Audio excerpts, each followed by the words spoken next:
Good day, everybody.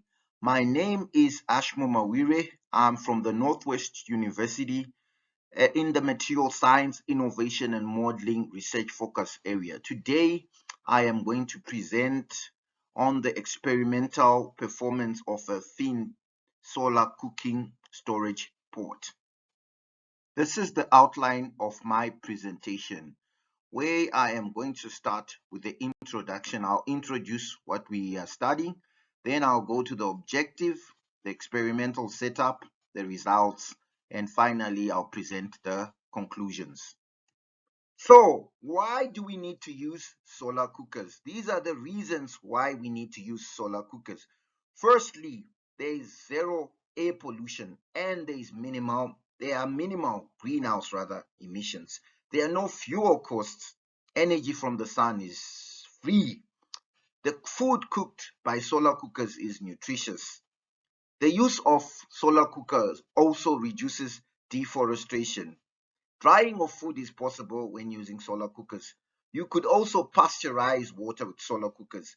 And finally, biomass gathering and collecting time is eliminated when you use solar cookers. So these are two examples of solar cooker. Here you've got a box solar cooker, and here you've got a concentrating type of solar cooker. So why do we need solar cookers with thermal energy storage? During periods when you don't have the sun, you need to store this energy to use it later. So these are the reasons. The first reason is that cooking during cloudy periods is possible. Cooking at night is also possible. And controlled cooking is also possible with a solar cooker with storage. In other words, you can control your cooking power. So these are basically two design examples there. This is a parabolic trough receiver, and there's a storage tank there. So you can cook using the stored heat there. Then here, this is also a flat plate collector where you circulate the energy to a storage system, and you can use this stored heat for cooking at a later time. So the objective of this study is to evaluate the performance of a thin storage cooking pot during sunshine and off-sunshine cooking periods. The off-sunshine cooking periods, we're going to use the stored heat inside the storage pot. So what you see there is a photograph of the storage cooking pot. This slide shows actually the schematic diagram of the pot in question with storage. So what you have here, you pour about 4 liters of sunflower oil in the cavity there. Then you monitor your temperatures at the top, middle, and bottom section. The pot was around 26 centimeters in diameter, and also you had fins here, 1, 2, 3. These are just circular around here, horizontal fins to increase the heat transfer. And also you have these vertical fins at the bottom of the pot there. So your storage material is sunflower oil. You're going to put this pot on a parabolic dish concentrator, then investigate the thermal properties or the thermal characteristics of the storage material, the top, middle, and the bottom. And also you had one thermocouple here which was heating up, which was measuring water which was being heated up. So that was the experimental setup. So this slide shows the parabolic dish concentrator that was used in the experimental test. It was a 1.8 meter in diameter parabolic dish concentrator. Here you can see this was a test pot that we used initially before we employed the storage cooking pot. So rays from the suns will be focused here onto the focal region. In the storage cooking pot, there was 1 liter of water. So the experiment was for 3 hours. After 3 hours of solar heating, we removed the water in the storage cooking pot. So this storage cooking pot had actually absorbed energy in the cavity of the pot. So we then put 1 kg of water inside, fresh water that is. Then we put it in this wonder bag here. So we tightly closed it.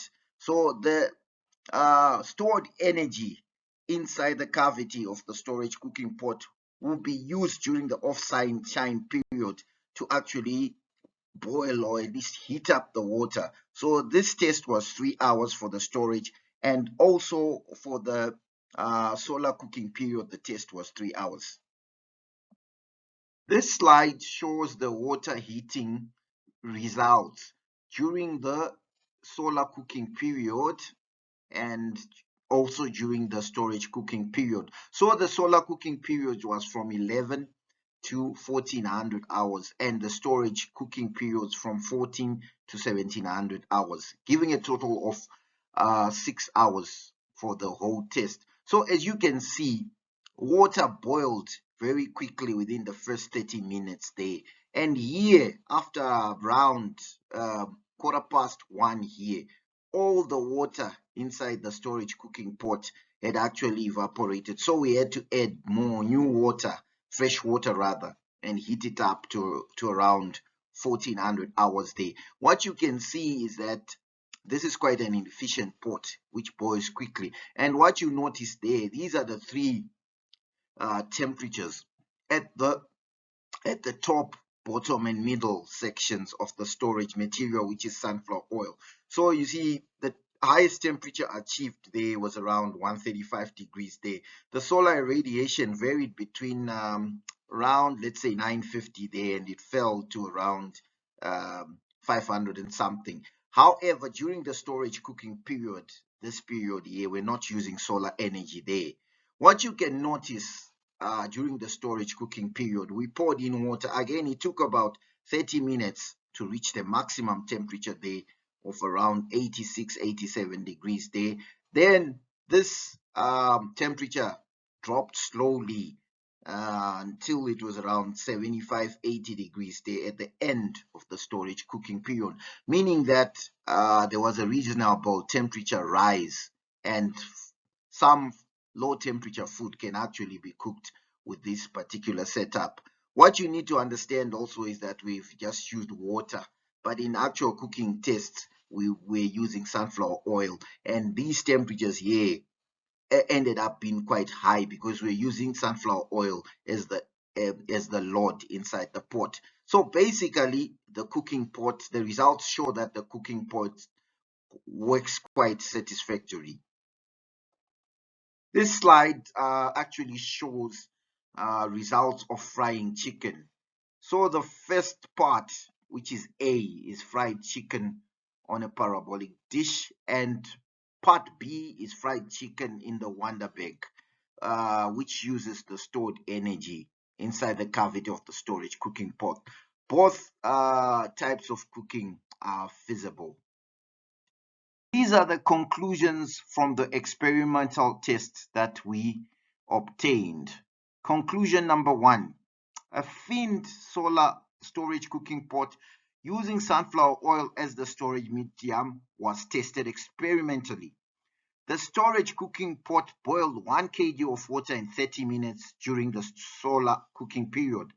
The maximum temperature achieved by sunflower oil in the storage cavity was 135 degrees Celsius during the solar cooking period. For the storage cooking off sunshine period, 1 kg of water achieved a maximum temperature of 84 degrees Celsius, which dropped to 70 degrees Celsius at the end of 3 hours. Frying of chicken was possible during solar and storage cooking periods. The authors would like to acknowledge NRF and SASO for funding to carry out this project under the SASO NRF Research Grant, development of low-cost standalone solar cookers with thermal energy storage for decentralized communities.